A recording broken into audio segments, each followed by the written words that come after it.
Hey guys, I've been trying to record these for an hour and I'm sick of it, so I'm going to try to do these really quickly.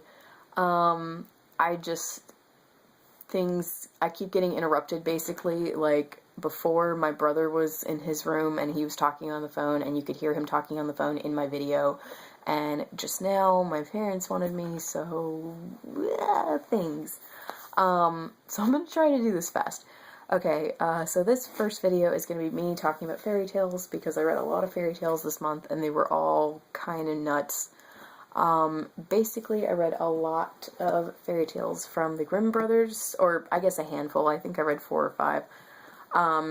And most of them were not as good as I was hoping, because they had some major holes in them, and I will explain. The first one I read was Rumpelstiltskin, and I really liked it. This was the one of the 5 that I liked the most. I think I gave it like a 4 out of 5. This was a great story, but had a really bad ending. Basically, Rumpelstiltskin says to the queen, "You have to guess my name in 3 days or I get your first child." And so you would think, telling someone that, you would make sure you didn't utter your name aloud once. However, no. He goes back to his little cottage in the woods, which he apparently thinks is so secluded no one can find it, which is stupid because, I mean, I think the castle is, like, right next to the woods. And he starts dancing around a fire singing "My name is Rumpelstiltskin," while the queen has sent out, people to, I think it wasn't to find him and figure out what his name was, it was to go find out all the names in the kingdom, to see if he had one of the names in the kingdom. But, one of these guys on his journey goes by Rumpel's house, or Rumpelstiltskin, sorry, I say Rumpel because that's his nickname in Once Upon a Time, and I love him in Once Upon a Time, but anyway, yeah, so I might accidentally say Rumpel, once or twice, but he goes by Rumpelstiltskin's house, and, this is when Rumpel's dancing around the fire saying, "Hey, my name's Rumpelstiltskin," and the dude's like, "Hey, cool, I'm gonna go back to the queen and tell her." Stupid. It was ridiculous. The next one that I read was Cinderella, and, I liked this one a little bit less. I gave it a 3 out of 5, because, it was just, well, first of all, pretty shallow love story, again. Secondly, the stepsisters cut off parts of their feet in order to fit into the slipper. What? Yeah, so one cut off her toe, and one cut off her heel. Or, not her heel, but part of her heel. She, like, shaved off a bit of her heel to fit. And the reason why the prince knew that it wasn't them was because he saw the blood coming out of the shoe. Dude. That's disgusting. So, that bothered me, that it was just way more violent than it needed to be. And then also, I didn't realize in the original that the dad was still alive. And so the dad, lets his new wife and his stepdaughters treat his real daughter like complete crap the entire time. Doesn't do or say anything to help her. What? 'Cause in, like, more recent adaptations, they don't paint him like a villain, they paint him like, basically, he was seduced by this evil woman, and then he passes away. So, it's like he's not a bad character in any of the, but in the original, he is terrible, because he just stands by and watches, his new family treat his daughter like crap. So yeah, it was awful. So yeah, 3 out of 5 for that one. And then, Sleeping Beauty, same rating, because, again, shallow love story, and also, the reason why the evil fairy, cursed Sleeping Beauty to begin with was ridiculous, because, basically, like, in the Disney one and in, like, newer adaptations, it's, oh, we know that she's bad, so we're just gonna, you know, be over here by ourselves and just exclude her. Which is why she curses Sleeping Beauty, because she doesn't like being excluded. But in the original, it's not, they don't think, oh, we don't like her, we're not going to invite her. They don't invite her because there's not enough seats at the table. Add another chair. Adding another chair to this table will save you years and years of heartache and sorrow. Years. That's all you had to do. So that was bothersome. Yeah. A little bit, nah. It was just, nah. My reactions to these are very funny, as you can tell. And the last one of these that I read was Rapunzel. And this was the worst one to me. This I gave a 2 out of 5. Because Mother Gothel, who I think that's her name in Tangled. It's not, I don't know if that's her name in the original.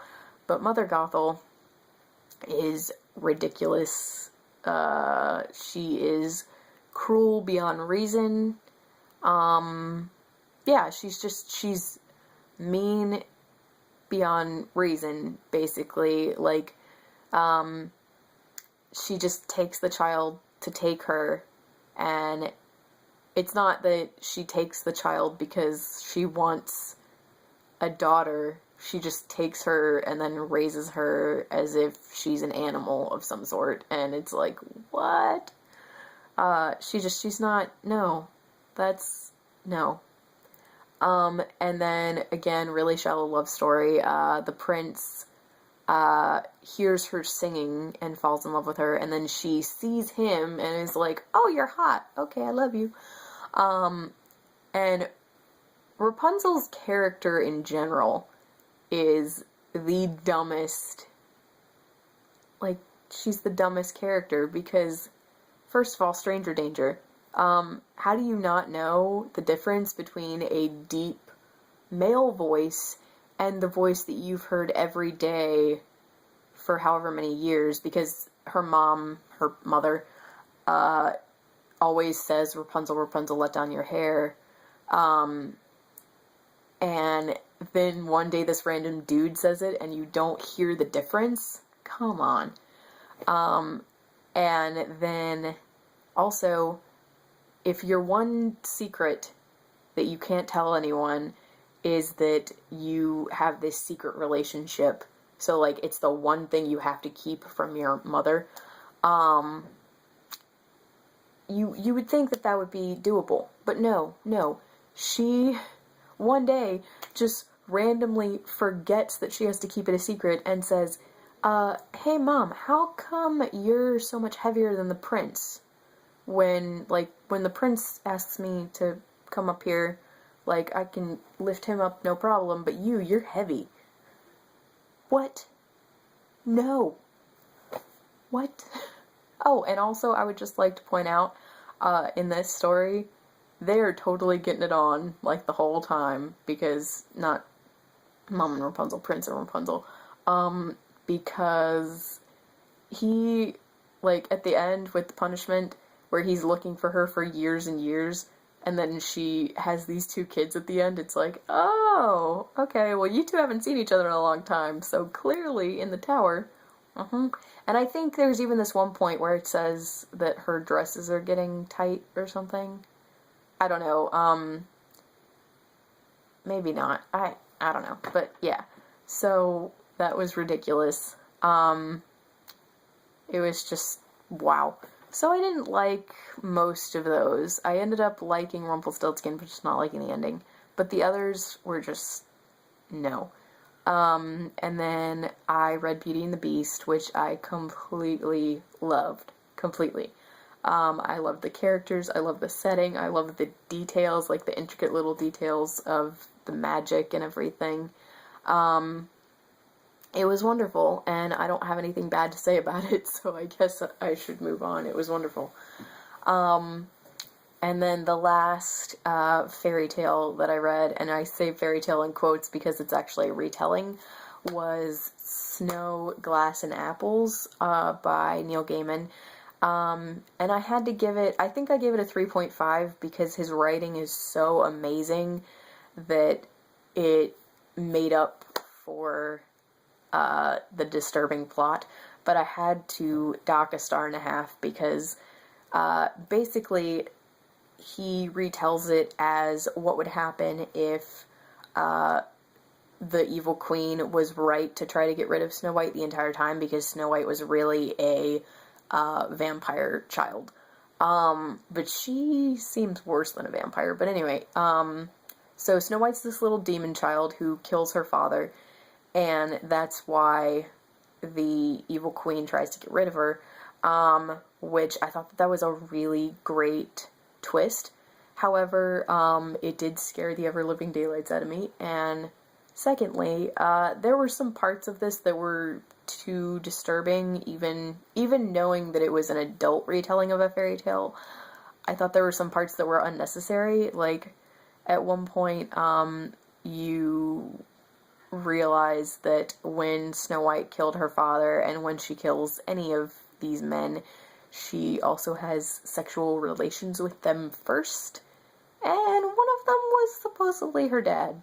So it's like, ew, ew, ew, ew. So, yeah. But the writing was wonderful. Neil Gaiman's writing, I don't think, can ever be bad, in my opinion.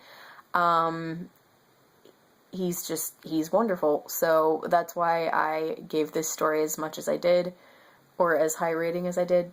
But, yeah, the story itself really creeped me out, which, I mean, I suppose that that's what it was supposed to do.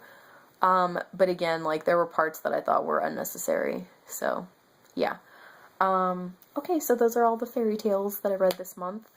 And now I'm going on to my regular October wrap-up, and I'm sorry that this video was so long, but I have a lot to say about these things. So, yeah. Thank you guys so much for watching. Please let me know if you've read any of these and what you think about them. And I'm also going to link Carrie Hope Fletcher's channel down below, because she does these videos called Fairytale Fails, where she basically talks about how terrible these fairy tales are as well. So, yeah, and we have, like, a lot of the same opinions about it, but she's just much more eloquent in talking about these. So I'm going to link her channel down below. Thank you guys so much for watching, and I will see you guys later. Bye.